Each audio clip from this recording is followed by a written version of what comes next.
Eala, wherever she plays, the crowds are huge. So I can't wait to see what it's going to be like in her opening match at Wimbledon this year. Alex Iala becomes the first Filipino seeded in a Grand Slam, the hidden architecture of a historic first. Alex Iala is the number 29 seed at Wimbledon 2026, and that number carries a structural guarantee that changes everything about how she enters a Grand Slam for the first time. Alex Iala, she's come through and she's beaten Rybakina, she's beaten Svitolina, she's beaten Donna Vekic, the Queen's Club champion.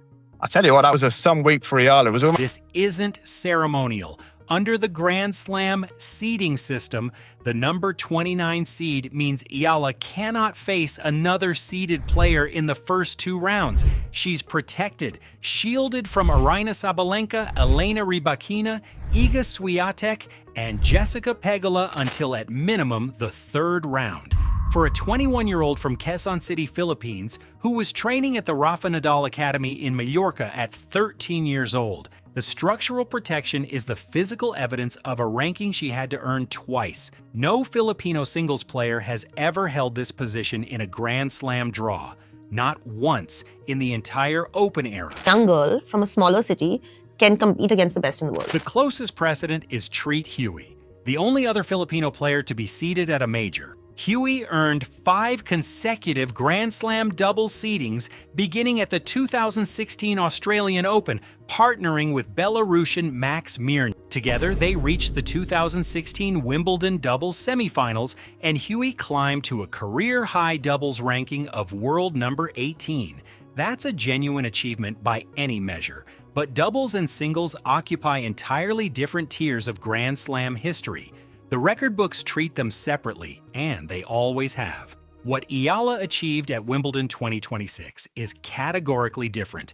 The first Filipino singles player seeded at a major in any era. Treat Huey's legacy created a precedent. Eala created a different kind of history entirely. And this is where things get more complicated than the headline suggests. The number Eala carries into Wimbledon, number 29, is not a number she arrived at in a straight line. It's a number she had to reclaim. On March 16, 2026, Eala reached a career-high singles ranking of world number 29 after reaching the 4th round of the Indian Wells Open. 14 days later, on March 30th, she dropped to world number 45. Not because she lost matches, because points expired. The semi-final points from the 2025 Miami Open, the tournament where Eala defeated Iga Swiatek, Madison Keys, and Jelena Ostapenko as a wildcard ranked number 140, fell off the calendar. The ranking system simply erased the achievement from the live standings. What followed was a clay court swing that offered no relief. A round of 16 exit at Linz to Ostapenko, a round of 32 loss at Stuttgart to Leylah Fernandez, an early exit at Madrid, a round of 32 loss to Elena Rybakina at the Italian Open, then a first-round defeat at the French Open where American junior Iva Jovic dismissed her 6-4, 6-2. By the time the grass season began, Eala was ranked number 33, defending 0 points from the previous year's grass swing. The Birmingham Open in June wasn't a continuation. It was a rebuild. What happened on grass in June 2026 is where the record becomes genuinely specific, and specificity is where the real story lives. Eala won the Lexus Birmingham Open on June 7th, defeating Nikola Bartukovas 5-7, 6-3, 7-5. That win was the foundation. The structure built on top of it, at the WTA 500 Berlin Open the following week, is what forced the ranking math into Wimbledon territory. Berlin opened with Donna Vekic. Vekic had won 5 consecutive matches on grass entering that week. Eala stopped the streak in straight sets, 7-5, 6-4. Then came Elena Rybakina, world number 2, reigning Australian Open champion and the same player who had eliminated Eala just weeks earlier at the Italian Open. Eala defeated her again, 7-5, 6-4, a 6th career top 10 victory, and the second time in a single season she'd solved the same opponent. In the quarterfinals, Eala faced Elena Svitolina, world number 8 and Italian Open champion. The statistical record from that opening set reads like a technical blueprint: 4 aces, 1 double fault, 4 unforced errors. Eala took the set 6-3 and closed out the match 6-3, 6-4. The semi-final loss to Linda Noskova, the eventual Berlin champion, ended the run at 2-6, 4-6. But by then, the 195 WTA ranking points and $66,003 in prize money had already done their work. Eala re-entered the world number 30 ranking on June 22nd. The seed was secured, but what the Berlin statistics actually reveal goes deeper than a hot week on a fast surface. According to former British number 1 Greg Rusetsky, grass court conditions naturally favor Eala's aggressive, flat ball striking style and her left-handed orientation.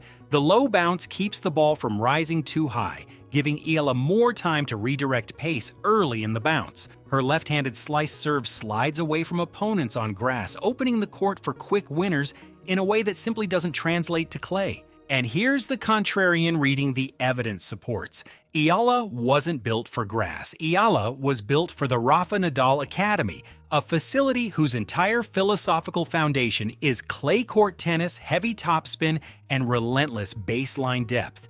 The technical identity she developed in Mallorca, flat ground strokes, pace redirection, aggressive early ball striking, isn't the Nadal template. It's almost the opposite. And yet, transferred to grass, those same mechanics function as a near-perfect surface match. The most grass-suited player in the Wimbledon 2026 draw may have been engineered without intention by the sport's most celebrated clay court specialist. That said, former professionals Martina Navratilova and Andrea Petkovic have both identified Eala's serve as the primary tactical vulnerability that limits her ceiling. Her second serve averages between 60 and 70 miles per hour, shallow, predictable, and exploitable by top returners. The serve that held up on grass in Berlin will face a different quality of pressure at the All England Club. What this moment also represents, and what rarely gets proper examination, is the financial architecture required to reach it. Professional tennis places enormous demands on players from nations like the Philippines, where state-funded athletic training programs are limited. Eala's ability to maintain her position at the Rafa Nadal Academy, fund international travel, and employ a coaching and support staff has been partially enabled by 3 consecutive $25,000 grants from the International Tennis Federation's Grand Slam Player Development Program, awarded in 2022, 2023, and 2024. Eala herself has said that the ITF's assistance has been critical to her progress since her junior touring days. The Wimbledon seeding now converts some of that investment into guaranteed income. She's locked in for a minimum payout of at least £89,000, £80,000 for her ladies' singles first-round appearance, and £9,000 from her doubles campaign partnering Nicola Bartunkova. That figure exceeds 7.2 million Philippine pesos. For comparison, the entire Berlin semifinal run, 3 victories over top 10 opposition, generated $66,003. The Grand Slam seeding system wasn't designed with Eala in mind, but it now protects her financial position just as much as her draw placement. There's one more layer to Eala's current moment, and it exists entirely outside the match records.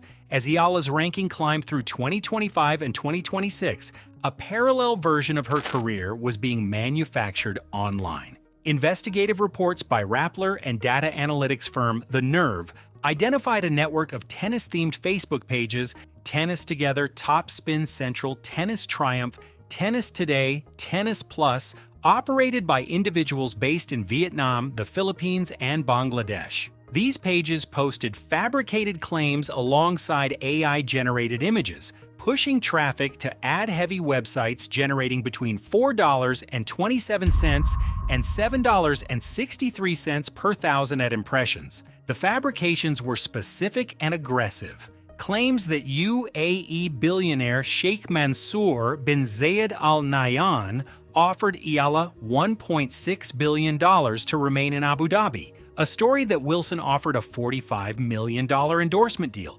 despite Eala's exclusive equipment and apparel relationship with Babolat and Nike dating to her junior career. A fabricated account that Linda Noskova racially insulted Eala on court, prompting a warning from Rafael Nadal. None of it happened. The existence of that disinformation network isn't incidental to Eala's story. It's a measurement of cultural weight.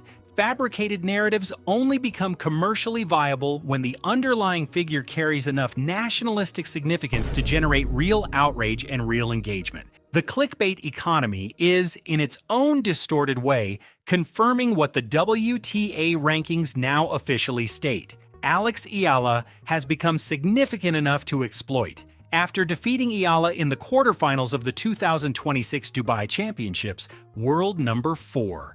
Coco Gauff spoke about what Eala has added to the sport, saying she'd brought a new demographic to tennis and that it was great for the game. Gauff added that whenever the crowd was cheering for Eala, she simply pretended it was her own name.